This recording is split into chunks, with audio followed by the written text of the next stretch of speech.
One way that I thought I've progressed was through the range of camera shots. In my preliminary task, there was a lot of unnecessary space in the camera.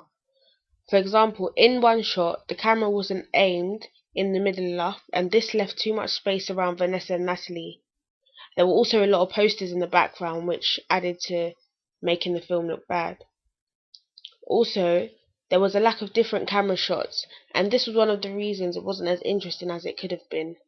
How I overcame that: although I never done any filming for our final cut, as I was the one acting, I took this into consideration, and we included a range of interesting shots in our final cut.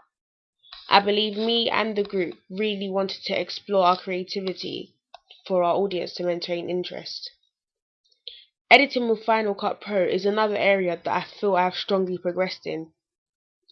When we were editing the preliminary tasks, the most experience I'd had with editing clips was on Windows Movie Maker, as I'd done that to edit my advert for GCSE. I found Final Cut Pro very difficult to use, and so I got frustrated really quickly. Because of this, I didn't try to be creative with the task at all. However, in our final film, we added various transitions and video effects, such as reversing the clips. I was surprised at how much I was actually contributing to the editing, and as time went on, I became much more comfortable with Final Cut Pro, and this led to me editing most of our final clips into the sequence for our final film. Although we did manage to add font onto our preliminary task, we didn't manage to add sound, but we did have sound effects. Most of the group was still confused on how SoundTrack Pro worked, and what we needed to do was actually construct a piece of sound, creative sound, but we didn't know how to. As time went on, we eventually got the hang of it, and for our final film, we ended up constructing a sound that fitted so well with our clip, contained so much tension and suspense, and we also combined sound effects with that. The font we added for our preliminary task was added from Final Cut Pro instead of LiveType. I personally think it was better this way, as I was still trying to get used to the other programs.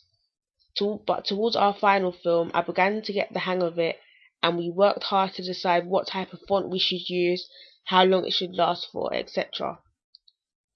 For our preliminary task, we were given about 1 hour to plan, and for our final task, about 3 weeks to plan.